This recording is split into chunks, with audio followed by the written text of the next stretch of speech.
नमस्कार। आज मैं मुंशी प्रेमचंद जी द्वारा रचित कहानी बेटी का धन का तीसरा भाग लेकर आई हूँ। पिछले भाग में हम लोग यहाँ तक सुन चुके थे कि चौधरी ने कहा 100 रुपये की डिग्री है, खर्च वर्च मिलाकर 200 के लगभग समझो। अब आगे की कहानी।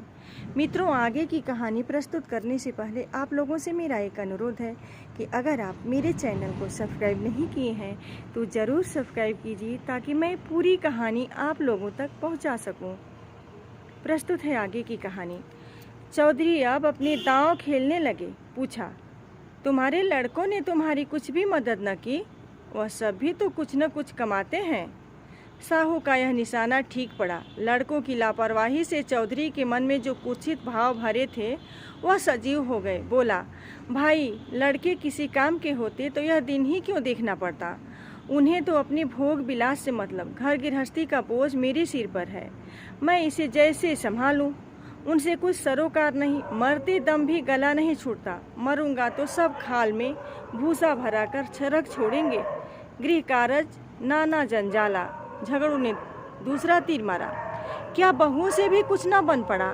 चौधरी ने उत्तर दिया, बहू बेटे सब अपनी अपनी मौज में मस्त हैं। मैं 3 दिन तक द्वार पर बिना अन्न जल के पड़ा था। किसी ने बात तक भी नहीं पूछी। कहाँ की सलाह, कहाँ की बातचीत। बहुओं के पास रुपए नहीं, पर गहने तो वे भी मेरे बनवाए हुए हैं। दुर्दिन के समय यदि 2-2 थान उतार देती तो क्या मैं छुड़ा न देता? सदा यही दिन थोड़े ही रहेंगे। झगड़ू समझ गए कि यह महज जबान का सौदा है और वह जबान का सौदा भूल कर भी न करते थे। बोले, तुम्हारे घर के लोग भी अनूठे हैं। क्या इतना भी नहीं जानते कि बूढ़ा रुपए कहाँ से लाएगा? अब समय बदल गया, या तो कुछ जायदाद लिखो या गहने गिरी रखो, तब जाकर कहीं रुपया मिले। इसके बिना रुपए कहाँ? इसमें भी जायदाद में सैकड़ों बखेड़े पड़े हैं। सुविधा गिरो रखने में ही है। हाँ, तो जब घर वालों को इसकी कोई फिक्र नहीं तो तुम क्यों व्यर्थ में जान देते हो? यही न होगा कि लोग हंसेंगे। यह लाज कहाँ तक निभाओगे? चौधरी ने अत्यंत विनीत होकर कहा, शाह जी, यह लाज तो मारे डालती है। तुमसे क्या छिपा है? एक दिन था कि हमारे दादा बाबा महाराज की सवारी के साथ चलते और अब एक दिन यह है कि घर की दीवार तक बिकने की नौबत आ गई है।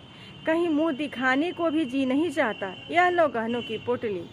यदि लोक लाज न होती तो इसे लेकर कभी यहाँ न आता, परंतु यह अधर्म इसी लाज के निभाने के कारण करना पड़ा है। झगड़ू साहू ने आश्चर्य से होकर पूछा, यह गहने किसके हैं? चौधरी ने सिर झुकाकर बड़ी कठिनता से कहा, मेरी बेटी गंगाजली के। झगड़ी साहू विस्मित होकर बोले, अरे राम राम। चौधरी ने कातर स्वर में कहा, डूब मरने को जी चाहता है। झगड़ू ने बड़ी धार्मिकता के साथ स्थिर होकर कहा, शास्त्र में बेटी के गांव का पेड़ देखना मना है। चौधरी ने दीर्घ निश्वास छोड़कर करुण स्वर में कहा, न जाने नारायण कब मौत देंगे भाई जी। 3 लड़कियां ब्याही, कभी भूलकर भी उनके द्वार का मुंह नहीं देखा। परमात्मा ने अब तक तो टेक निभाई है, पर अब न जाने मिट्टी की क्या दुर्दशा होने वाली है। झगड़ू साहू लेखा जौ बख्शीश 100 के सिद्धांत पर चलते थे। सूद की एक कौड़ी भी छोड़ना उनके लिए हराम था। यदि महीने का एक दिन भी लग जाता तो पूरे महीने का सूद वसूल कर लेते। परंतु नवरात्र में नित्य दुर्गा पाठ करवाते थे। पितृपक्ष में रोज ब्राह्मणों को सीधा बांटते थे। बनियों को धर्म में बड़ी निष्ठा होती है। झगड़ू साहू के द्वार पर साल में एक बार भागवत पाठ अवश्य होता। यदि कोई दीन ब्राह्मण लड़की ब्याहने के लिए उनके सामने हाथ पसारता तो वह खाली हाथ न लौटता। भीख मांगने वाले ब्राह्मणों को चाहे वह कितने ही संडे मुसंडे हो, उनके दरवाजे पर फटकार नहीं सुननी पड़ती थी। उनके धर्मशास्त्र में कन्या के गांव के कुएं का पानी पीने से प्यासा मर जाना अच्छा था। वह स्वयं इस सिद्धांत के भक्त थे और इस सिद्धांत के अन्य पक्षपाती उनके लिए महामान्य देवता था। वे पिघल गए। मन में सोचा, यह मनुष्य तो कभी ओछे विचारों को मन में नहीं लाया। निर्दय काल की ठोकर से अधर्म मार्ग पर उतर आया है तो उसके धर्म की रक्षा करना हमारा कर्तव्य है, धर्म है। यह विचार मन में आते ही झगड़ू साहू गद्दी से मनसत के सहारे उठ बैठे और दृढ़ स्वर से कहा, वही परमात्मा जिसने अब तक तुम्हारी टेक निभाई है अब भी निभाएगा। लड़की के गहने लड़की को दे दो। लड़की जैसे तुम्हारी है वैसी ही मेरी भी है। यह लो रुपए, आज काम चलाओ, जब हाथ आ जाए तब दे देना।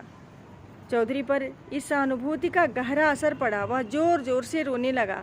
उसे अपने भावों की धुन में कृष्ण भगवान की मोहिनी मूर्त सामने विराजमान दिखाई दी। वही झगड़ू जो सारे गांव में बदनाम था, जिसकी खुद कई बार हाकिमों से शिकायत की थी, आज साक्षात देवता जान पड़ता था। रुधे हुए कंठ से गदगद हो बोला, झगड़ू, तुमने इस समय मेरी बात, मेरी लाज, मेरा धर्म कहाँ तक कहूँ, सब कुछ रख लिया। मेरी डूबती नाव पर पार लगा दी। कृष्ण मुरारी तुम्हारे उस उपकार का फल देंगे और मैं तो तुम्हारा गुण जब तक जीऊँगा गाता रहूँगा। मित्रों, अगर यह कहानी पसंद आई हो तो आप लाइक कमेंट ज़रूर कीजिएगा। धन्यवाद।